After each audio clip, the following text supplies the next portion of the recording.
Je te dis honnêtement, j'avais envie de virer tout le monde ce jour-là. J'étais dans le down et je sentais que je pouvais faire un burn-out. Et confiance en toi, t'inquiète, ça va le faire et tout. Mais en vrai, si j'étais sûre de ça, est-ce que j'aurais fait les choses de la même manière?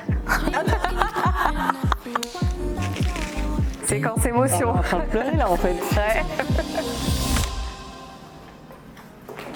Ça va? Ça fait plaisir. Allez, c'est parti. Tiens, viens dans mon antre. Je t'en prie, installe-toi. Merci bien. Je suis trop contente. Bah ouais, moi aussi, merci de me recevoir. Salut, c'est Élodie Huston et on se retrouve entre nous. Aujourd'hui, j'ai l'honneur et le privilège de recevoir Mélanie Pimentel. Merci Mélanie d'être là. Merci à toi de me recevoir. Je suis très très contente. J'aime beaucoup Mélanie. Donc Mélanie Pimentel qui a le salon L'Atypique. Mélanie, je ne sais pas comment te définir, si ce n'est comme pour moi l'encyclopédie de la coiffure. C'est gentil. Oui, je ne suis pas la seule à t'appeler comme ça. Et même plus, je dirais, au-delà de la coiffure, elle est fan de la beauté et du cosmétique. Oui. Tu es passionnée par l'univers de la beauté et tu es aussi une entrepreneuse hors pair. C'est gentil. Avec, comme je le disais, ton salon de coiffure L'Atypique. Ouais. Une académie de formation au sein de laquelle tu dispenses donc des formations coiffure et business. Ouais. Tu es aussi coiffeuse ambassadrice L'Oréal, avec presque 50 000 followers sur Insta. Ouais. Donc très très suivie. Je vous invite vraiment à la suivre. Et pour moi, c'est une femme très très inspirante et j'aime beaucoup Mélanie. Merci. Voilà. Alors, du coup, je vais te poser pas mal de petites questions. Ok. Et je vais commencer avec la première, avec si tu devais décrire ton univers professionnel et on va dire 3 mots. Qu'est-ce que ce serait ? Non-jugement, transformation et confiance en soi. Non-jugement, transformation, confiance en soi. Ouais. Je sais pas si je peux les expliquer, mais Si, vas-y. non-jugement parce que on juge pas la personne qui rentre dans notre, dans l'établissement, dans le sens où quand tu viens, tu peux avoir fait des conneries chez toi. Au niveau en boîte, etc. On va pas te taper sur les doigts, même parce que je pense que quand tu viens, tu sais déjà que tu as fait une bêtise. Ouais. Ok. Donc, je vais pas en rajouter une couche. Non jugement parce qu'on a beaucoup de personnes avec des grosses alopécies, des grosses pelades, etc. Et du coup, c'est des filles qui n'ont plus du tout confiance en un professionnel, même médecin ou coiffeur ou quoi que ce soit, parce qu'elles ont été jugées. Donc du coup, tu viens, il n'y a pas de souci, on ne va pas te regarder bizarrement ou quoi que ce soit. Donc c'est en ça qu'il y a le non-jugement. Et puis non-jugement parce que l'équipe, elle a toujours été très cosmopolite. Ouais. Et parce que toutes les clientes, elles peuvent venir avec tout type de cheveux, tout type d'univers, d'histoire, de budget, de tout. Bien donc voilà, il y a ce non-jugement. Après, tout ce qui est... c'était quoi le Transformation, c'est transformation extérieure et intérieure.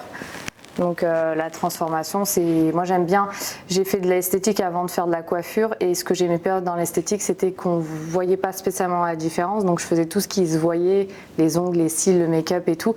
Après tout ce qui était bien-être, c'est cool, j'aime les recevoir, mais je vois pas la diff en sortant. Donc du coup ça m'émoustillait pas, on va dire. Plus maintenant, mais voilà.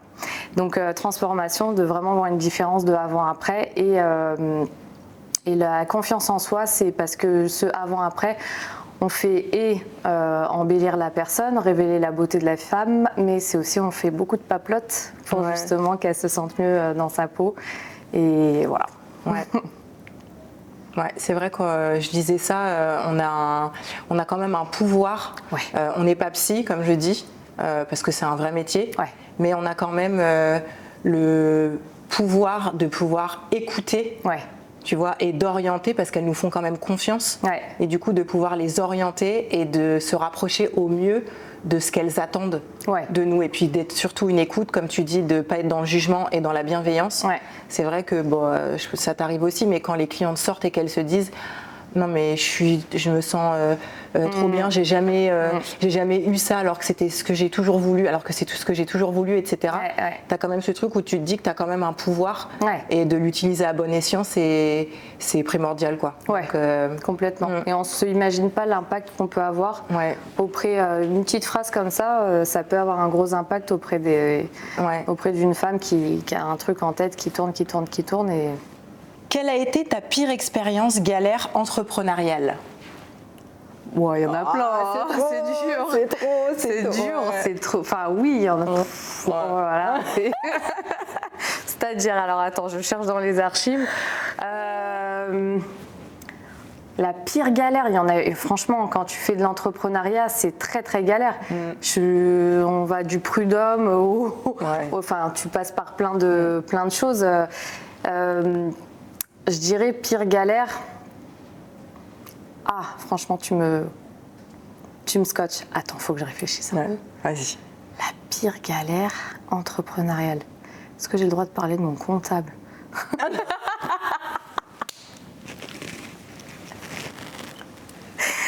On peut garder la scène. Oh punaise. On peut refaire une discussion, peut-être un autre podcast, du coup. Ouais, grave. Là, c'est vraiment... Non, en fait, entrepreneurial, ça prend vraiment le global de l'entreprise. Donc c'est. Ça peut être. Non, il y en a plein. Il y en a plein de sortes différentes. Mais c'est vrai qu'il y a une fois où j'ai eu un turnover de l'équipe, on va dire assez gros. On était sur une grosse équipe et je te dis honnêtement, j'avais envie de virer tout le monde ce jour-là. Et moi, c'était pas mon moment, dans le sens où je venais de perdre mon grand-père, ma fille, elle avait même pas 1 an, elle faisait 0 nuit depuis, j'étais épuisée, éreintée.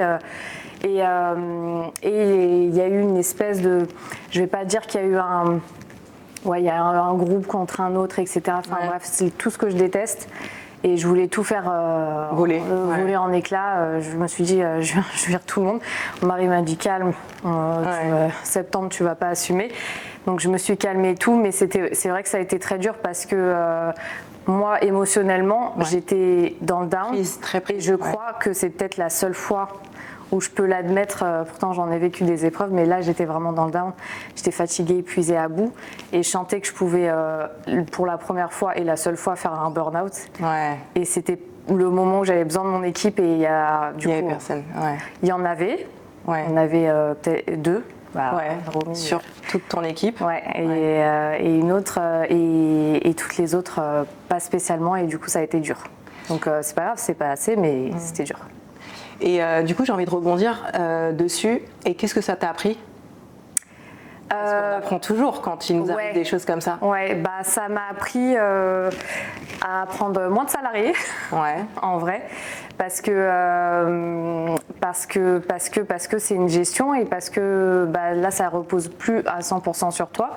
Donc mine de rien, j'ai réduit quand même les effectifs pour pouvoir mieux gérer, etc. Et j'ai appris aussi que quand on a un fruit pourri dans une équipe, il faut s'en débarrasser très vite, même s'il est très bon. Voilà. Parce que là, j'avais laissé traîner, puisque j'avais plein de choses en même temps et je le savais, mais voilà. C'est pour ça qu'il faut faire très attention à son recrutement. Exactement. Et privilégier la personnalité. Pourtant, c'est ce que je fais dans un premier temps. Pourtant, c'est ce que je fais, mais il y en a qui cachent bien leur jeu. Mais c'est que dès les premiers signes, en fait, il faut s'écouter, surtout. Alors, ça, j'avais trop hâte de te poser cette question et celle d'après. Quel est pour toi l'événement international incontournable en termes de cosmétiques? Waouh! Il y en a plein aussi. Je sais pas si je suis très objectif, mais l'événement international en termes de cosmétiques, beauté de manière générale, c'est le salon Beauty World Me à Dubaï. Mais j'avoue, aller là-bas. C'est pour faire des petites vacances à Dubaï aussi en même temps. Non, en réalité, il y a un parcours qui est sympa parce qu'il est très très bien ce salon. Il est énorme, il est complètement international parce qu'il y a les Américains, les Sud-Américains, les Européens, il y a l'Afrique, il y a l'Asie, il y a le Middle East, il y a tout parce que c'est vraiment en vrai, c'est le centre du monde. On se croit trop au centre du monde, mais c'est pas nous du tout. Et du coup, il est vachement intéressant. En plus, ça permet de la rentrée, tu vois, c'est un petit rush. Voilà. Ce salon, il est en général fin octobre, début novembre, donc c'est un peu calme en salon. Ouais, en même temps, tu rentres dans l'hiver, tu reprends un petit peu de vitamine D avant de vraiment rentrer dans l'hiver. Et c'est inspirant aussi. Ouais, non, c'est vachement bien. Ouais. Et puis, tu as vraiment les critères de beauté de tout le monde entier. C'est pas que européen ou américain ou quoi que ce soit. Donc c'est intéressant. Et il y a celui de Turquie, bon, qui est pas ouf, mais pourquoi pas à faire 2 semaines après. Donc ça peut faire d'une pierre deux coups. Ouais.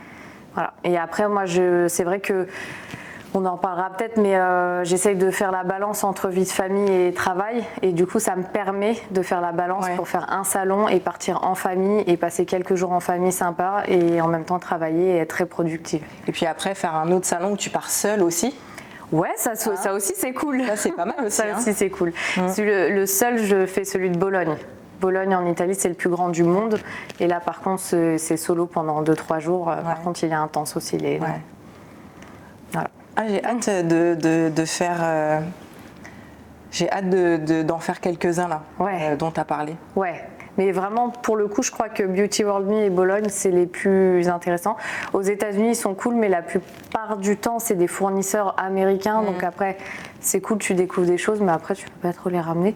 Ouais. Donc c'est frustrant. Ouais. Et voilà, après, c'est intéressant de voir quand même, mais un peu frustrant. Ouais. Ok. Si tu pouvais organiser un événement totalement fou, sans aucune limite, qu'est-ce que tu ferais et où ? Ah. Parce que toi, ça s'arrête jamais, en fait, dans ta tête. Tu as toujours plein d'idées. Je sais qu'une fois, j'avais emmené l'équipe, c'était en 2019, j'avais emmené toute mon équipe à Los Angeles. À Coachella. Ouais. Et à l'époque, c'était vraiment, bon, là maintenant c'est un peu plus passé, mais à l'époque, c'était vraiment dans l'air du temps. Et on avait fait Coachella et après une dizaine de jours à Los Angeles à faire des formations et tout. Et c'est vrai que tout le monde était scotché de voir l'équipe atypique à Coachella, etc. Et du coup, je voulais faire un Coachella en France, sauf que ça tombait sur 2020, Covid et tout. Mais ouais, j'avais en tête de louer une grande salle, la Palmeraie, là, à côté de l'Aqua Boulevard, où il y a des palmiers. J'ai un pote qui s'est marié là-bas, donc je voyais très bien le décor. Ça fait très sombre, étoilé, avec plein de palmiers, donc ça ressemblait un peu à l'esprit Coachella. Et de faire une grande soirée Coachella avec des coiffeurs, des clients, je sais pas, voilà. Et tu veux toujours le faire ? Ouais, c'est juste là, j'ai pas d'énergie. Mais ça serait cool de le faire en vrai. Mais... Parce que dis-toi, en France, on est un peu en retard, donc même si tu fais Coachella maintenant, oui, ça passe. On va se dire, ah ouais, c'est la tendance. Mais tu vois, c'était le délire de s'habiller, se maquiller en mode Coachella. C'est vrai que c'est tout un univers. Et à l'époque, c'est vrai que c'était très. C'était très marqué dans les esprits. C'était très marqué, ouais. Donc ça aurait été top à ce moment-là. Ouais. Peut-être un petit Gatsby, un grand Gatsby pour maintenant, tu vois. Ouais. Donc, à voir. Ouais. Moi, je vais être de la partie en tout cas. Ouais, c'est clair. Si tu partais en voyage et que tu ne pouvais emporter avec toi qu'un produit. Waouh. Ouais, c'est pas facile. Lequel choisirais-tu ? Un seul produit. Attends, voyage où ? Ça dépend. Ah ouais, non. Au soleil ou pas au soleil ? Non, alors je remixe la question. Quand tu pars en voyage, quel produit tu prends obligatoirement et pas un autre ? Où tu te dis, je ne peux pas partir sans ce produit. Un seul produit Ouais, mais ça dépend combien de temps je pars. Shampoing sec. Shampoing sec du coup. Et shampoing sec teinté ou shampoing sec Non, on va dire que shampoing sec, je vais tout me faire avant et après shampoing sec juste pour survivre. Ok. Voilà. Pour survivre. Si c'est que si tu me dis au soleil, par contre, je te dis crème solaire. Ouais, pour la SPF, direct. Ouais. Et tant pis pour le shampoing, c'est que je m'attache les cheveux. Tu plaques. Ouais, je plaque. Ouais. Ok. Si ton parcours était un film, quel en serait le titre ? Parcours pro ? Ton parcours de vie. Parcours de vie. Harry Potter. J'ai jamais vu en plus, mais c'est qu'il y a tellement d'épisodes de longs films d'Harry Potter et que c'est tellement chelou que je dirais Harry Potter. C'est drôle. Voilà. Et franchement, j'ai jamais réussi à voir Harry Potter en entier, donc je sais même pas ce que je suis en train de dire. Mais là, de bizarre, blanc. Ou Monde de Narnia. Aussi, ouais, un truc comme ça, genre. Ouais. Voilà. Pas mal. Et dernière question, si tu pouvais donner un conseil à la petite Mélanie par rapport à ton parcours, quel serait-il? Ah, c'est dur, hein. C'est très dur. On rentre dans l'introspection là, hein, tu vois. Je sais même pas si je lui dirais un truc, hein. En vrai de vrai, tu vois. J'aurais trop peur que ça change. Parce que même si on a tendance à se dire oui, fais confiance, aie confiance en toi, t'inquiète, ça va le faire et tout. Mais en vrai, si j'étais sûre de ça, est-ce que j'aurais fait les choses de la même manière? Si je m'étais mis un petit boost de confiance en moi, est-ce que j'aurais de l'humilité? Enfin, je sais pas. Tu vois, je crois que je me serais fait un petit bisou la nuit, genre oh la pauvre, mais toi qui ça va aller. Mais sans rien dire, sans rien changer. Même si c'était pas toujours facile, sans rien. Ouais. Je n'aurais rien dit. C'est une très bonne réponse. Parce que ça vaut la peine en vrai. On laisse tout pareil. Tout en vaut la peine. Hein. Ouais. J'ai la petite larmichette, mais moi je suis sous hormones. Oui. Et tu peux être fière de toi. Bah c'est gentil. Franchement. Ouais. Mais pour moi, c'est les épreuves qui forgent. Donc du coup, même si tu passes par des doutes, des machins, tu te sens pas bien et tout, c'est comme ça que tu te formes en fait. Donc du coup, tout pareil. Ouais. C'est moi où on est en train de se... Séquence émotion. On est en train de pleurer là en fait. Ouais. C'est quand on parle de nous petites, machin, tout ça, on pense à nos enfants, on se projette, c'est comme ça. Merci Mélanie, merci d'avoir répondu à toutes mes questions. Pas de souci, avec grand plaisir. Par contre, si je peux me permettre, moi aussi j'ai une petite question pour toi. Parce que là, tu m'as fait sortir ma larmichette. Mais moi aussi, j'aimerais bien t'en poser une si je peux me permettre. Vas-y. Toi aussi, tu es quelqu'un qui m'inspire énormément. Quand je suis revenue en France et que j'ai ouvert mon salon, tu es une des premières que j'ai suivies. Donc, tu étais un guide. Bon, il y avait quelques coiffeurs qui ressortaient du lot. En tout cas, on les comptait sur les doigts d'une main et tu en faisais partie. Ça fait plaisir. Et en plus, tu étais une maman. Enfin, tu l'es toujours, mais tu étais une maman, businesswoman, etc. Donc, ça m'impressionnait beaucoup. Là, tu as récidivé. Et les temps aussi, je sais que c'est un tout autre challenge, c'est une toute autre dimension. Donc, je voulais savoir, toi, en tant qu'entrepreneuse, en tant que coiffeuse et en tant que maman, déjà d'une, comment tu le ressens, comment tu le perçois, et de deux, comment tu gères et tu trouves ta balance entre toutes ces casquettes. Et en tant que femme, parce que tu es dans ta féminité aussi, tu prends du temps pour toi, etc. Donc tu as vraiment toutes les casquettes. Je pense que pour gérer le côté maman, etc., je pense que c'est physiologique et organique. Ouais. Donc je me pose pas trop de questions. Ouais. Je sais juste que j'ai besoin de passer du temps avec mes enfants, etc., sans les mettre de côté. Donc ça, c'est vraiment quelque chose, c'est vraiment un point sur lequel je me pose même pas de questions. Juste, je sais que j'ai besoin de les avoir constamment présents. Là, vu que je fais pas mal d'allers-retours entre la Guadeloupe et Paris, bon là, je vais être de retour. Mais vu que je fais pas mal d'allers-retours, et on est très contents. Ouais. Du coup, ma plus petite, les 3/4, elle vient avec moi en général parce qu'elle est petite. Et mon fils, il reste en Guadeloupe, mais quand c'est les vacances, il vient avec moi, etc. Et je fais en sorte de ne pas rester trop longtemps à Paris pour ne pas le laisser aussi trop longtemps. Donc pour les enfants, c'est comme ça. Pour le business, ça m'anime complètement, c'est dans mes tripes. Donc en fait, je ne peux pas envisager ma vie sans me développer professionnellement et même humainement, mais au niveau entrepreneuriat, mon salon, le développement de tout ce que je fais, c'est quelque chose qui m'anime tellement que pareil, la nuit j'y pense, le matin je me réveille j'y pense, le soir je m'endors j'y pense. Donc c'est quelque chose qui m'anime tellement que pareil, ça s'emboîte en fait dans ma vie. Ouais. Après, moi en tant que femme, Élodie Heuston, c'est mon chéri qui m'aide énormément à me recentrer de temps en temps et à me dire là, faut que tu prennes du temps. Et il m'aide du coup à prendre ce temps-là pour moi. Ouais. Parce que ayant longtemps été seule avec mon grand garçon, je faisais tout sans penser.